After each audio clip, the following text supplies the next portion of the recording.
Oi, tudo bem com você?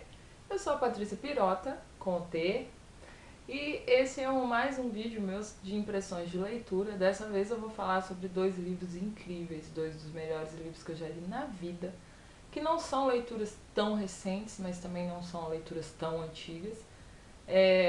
Dá pra ver aqui, né? Hoje eu vou falar sobre Cândido, de Voltaire, e Thoreau, e Walden, de Thoreau. Dois livros assim, life-changing, que eu acho que todo mundo precisa ler. Eu releio esses livros sempre. Essas marcações, principalmente, às vezes eu tô meio assim, eu vou lá, pego onde estão as marcações e releio as minhas passagens favoritas. E são livros que eu recomendo para qualquer idade, para qualquer situação. Acho que você precisa ler esses dois clássicos, que são O Cândido ou O Otimismo, do Voltaire, e o Walden, ou A Vida nas Selvas, A Vida nos Bosques, do Thoreau. Então vamos falar primeiro do Cândido, do seu Voltaire. A minha edição é essa edição Clássicos Abril linda, né, de tecidinha assim, com essa folha mais bonitona. O Cândido tem uma história interessante, porque ele é um dos livros mais significativos do Voltaire, né? Aqui um retrato do Voltaire. E ele foi lançado em 1759, mas não com o nome do Voltaire. Ele foi lançado com pseudônimo. Aliás, vários livros do Voltaire eram com pseudônimo, né? Porque ele meio que metia o dedo da ferida, né, da galera do século XVIII. E até no início tem um PS aqui, uma observação, que tá assim: traduzido do alemão, da autoria de Sr. Dr. Ralph, com os adendos que se encontraram no bolso do doutor quando morreu em Minden no ano da graça de 1759. Reza a lenda que ele levou 3 dias para escrever Cândido ou Otimismo. Né, a gente não sabe, mas contar a gente acredita. E o Cândido é sobre, assim, se a gente tivesse que resumir, né, é uma discussão sobre a origem do mal no homem. Então, assim, a gente tem a personagem do Cândido, que só se ferra. Eu costumo brincar que o Cândido é o Joseph Klimber da literatura, né? Porque cada capítulo que passa, ele só se ferra. Mais ou menos como o Don Quixote, mas bem menor que o Don Quixote, e eu acredito mais cômico. Eu ri muito mais aqui, embora Don Quixote seja também um dos meus livros favoritos, né? O Cândido, por ter uma narrativa muito rápida, tem até... Desculpa. Desculpa, gente. Professora já viu. Tem uma coisa que o Italo Calvino fala aqui, quer ver? O Calvino fala do Cândido em Por que Ler os Clássicos, né? E ele diz assim, o Cândido se aproxima do cinema cômico. É um grande cinematógrafo mundial que Voltaire projeta em seus fulminantes fotogramas A Volta do Mundo em 80 páginas. Porque o livro é super curto. Eles dizem que até é um conto filosófico e não um romance, né? Nenhuma novela. E eu percebo em todas as personagens do Cândido a representação dos preceitos filosóficos que o Voltaire desenvolveu nos seus demais estudos. Né? Por exemplo, vamos ver aqui. Os capítulos são muito curtos. Isso é, inclusive, uma influência no Machado de Assis, né? Que os capítulos do Machado são super curtos. Então, por exemplo, capítulo 1, de como Cândido foi criado num belo castelo e de como foi expulso. 2, o que acontece a Cândido entre os búlgaros. 3, de como Cândido fugiu dos búlgaros e o que lhe aconteceu. Então, é uma narrativa que vai muito rápido e em todos eles se ferra. Eu gosto muito da figura do Dr. Pangloss, que é uma figura muito utilizada pelo Machado de Assis, e inclusive eu comecei a ler Voltaire por conta do Machado de Assis, porque o Machado cita muito Voltaire nas obras dele, e ele tem uma influência muito grande na obra machadiana. E eu sou super machadiana, vocês sabem, né? Então, o livro começa assim, vou ler umas partes. Vocês sabem que nas minhas impressões eu sempre leio as partes dos livros, né? Havia na Westfália, no castelo do Sr. Barão de Thunderdendrock, um jovem rapaz a quem a natureza havia dado os modos mais delicados. Sua fisionomia anunciava sua alma. Tinha o juízo bastante reto, com o espírito mais simples. Foi por essa razão, quero crer, que o chamavam Cândido. Então, assim, ele é o que seria a personificação do bem, do bom no homem, né? Aí nós temos aqui, vamos ver outras passagens. Pangloss, o doutor Pangloss, ensinava a metafísico, teólogo, cosmolonigologia. Provava admiravelmente que não há efeito sem causa. O doutor Pangloss, ele acompanha o Cândido pelas aventuras dele, assim, amando do pai do Cândido. E é uma figura que vai refletir muito a filosofia do Voltaire. Vamos ver outras passagens aqui. Cândido não se cansava de mandar interrogar aquele bom ancião, quis saber como lhe suplicavam a Deus em Eldorado. Nós não lhe suplicamos nada, disse o bom e respeitável sábio. Nada temos a pedir a ele, ele já nos deu tudo de que precisamos, nós lhe rendemos graças incessantemente. Então ele fala sobre religião, sobre moral, né? O Martinho, que é a figura que se contrapõe com o Pangloss, porque o Pangloss vê o bom em tudo, né? O bem, toda a situação ele vê, ele é apoliana. E aí o Martinho já é o House, né? Já mostra o lado corruptível do ser humano. Então sim, respondeu Martinho, percorri várias províncias. Há uma onde a metade dos habitantes é louca, ele está falando da França. Algumas onde são espertos demais, outras onde são normalmente bastante meigos e imbecis. Porque, né, tinha essa rixa e tal.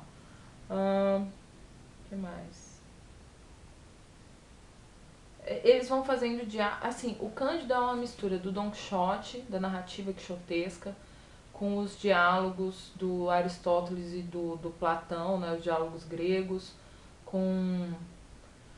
É toda uma mistura de tanta coisa que, assim, em 80 páginas, que seria o original do Cândido, você consegue ler uma história que te entrete, divertidíssima, e refletir a respeito de 1000 assuntos, mil questionamentos filosóficos, sabe? Ele sempre se ferra, gente. A gente sempre acha graça. Aqui. Martinho não consolava. A melancolia de Cândido aumentou, e Martinho não parava de lhe provar que havia pouca virtude e pouca felicidade na terra, exceto talvez em Eldorado, aonde ninguém podia ir. Martinho é tipo Schopenhauer, né? O pessimismo schopenhaueriano. Deixa eu ver mais alguma citação aqui para falar para vocês. Martinho, sobretudo, concluiu que o homem tinha nascido para viver nas convulsões da inquietação ou da letargia do tédio. Cândido não concordava, mas não garantia nada. Pangloss confessava que sempre tinha sofrido horrivelmente, mas, tendo sustentado uma vez que tudo ia às mil maravilhas, continuava a sustentá-lo, mas não acreditava nisso. Essa resume bem a diferença entre o Martinho e o Pangloss. Eu adoro a citação do Voltaire, tá? Página 134. O trabalho afasta de nós 3 grandes males, o tédio, o vício e a necessidade. É uma história incrível, né? Eu não vou parar aqui num vídeo de 10 minutos, 15 minutos para fazer uma análise profunda de Cândido, tem vários estudos sobre ele.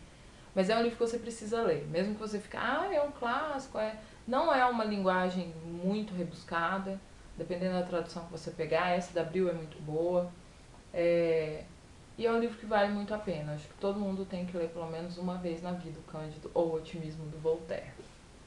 E aí a gente vai pro livro que, assim, me fez, na minha vida adulta, me fez mudar muita coisa da minha visão, que é o Walden, A Vida nos Bosques, do Thoreau. Eu tenho 2 influências muito grandes que me fizeram ler esse livro. Uma é a Sociedade dos Poetas Mortos, em que o professor Keating cita muito Thoreau, né? E a outra é a Thaís, do Vida Organizada, Thaís Godinho, que eu já havia pensado em ler o Walden na época do Sociedade, quer dizer, eu assisto Sociedade todo ano. E quando a Thaís falou, eu falei, opa, preciso ler mesmo. Demorei para encontrar, porque era um livro que estava fora de edição, aí consegui comprar esse meu da LPM, comprei e assim, maravilhoso. Olha a quantidade de marcação, né?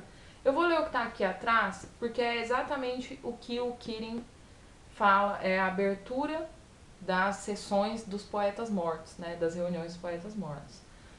Fui para a mata porque queria viver deliberadamente, enfrentar apenas os fatos essenciais da vida e ver se não poderia aprender o que ela tinha a ensinar em vez de, vindo a morrer, descobrir que não tinha vivido.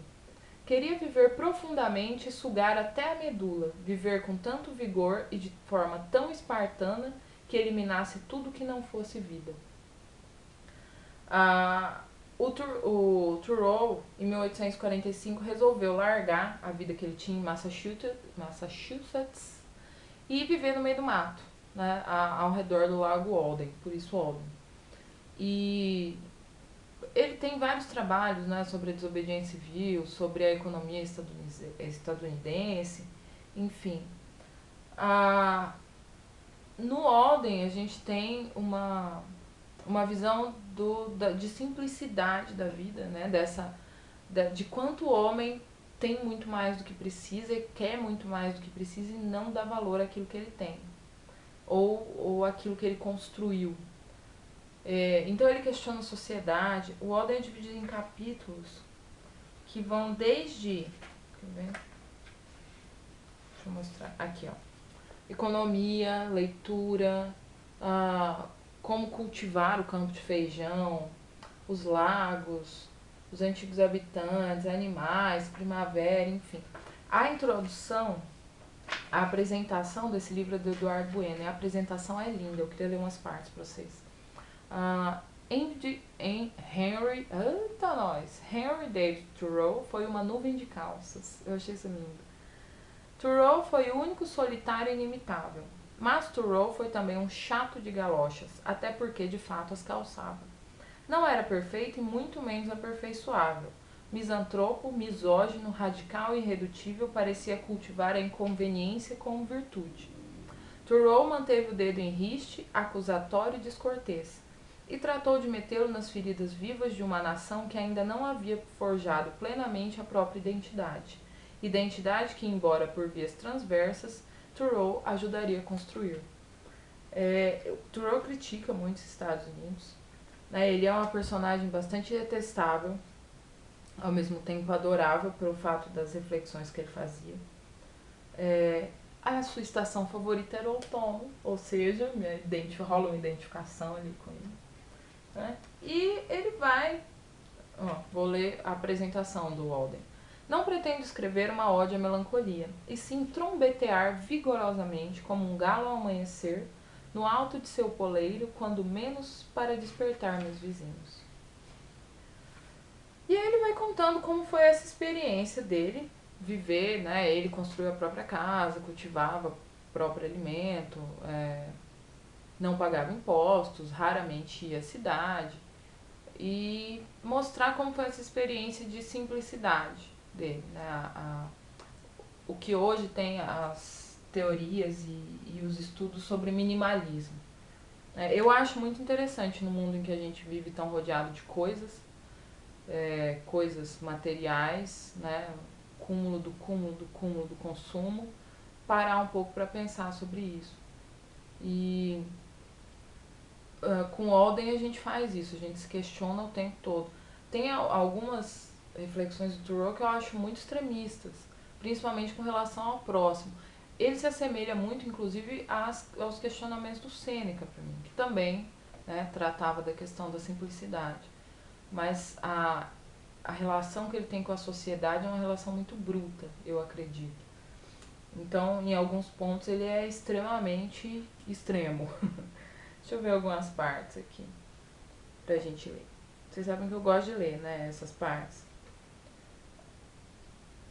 Página 82. Eu quero a flor e o fruto de um homem, que alguma fragrância flutue dele até mim, que alguma doçura dê sabor a nosso contato.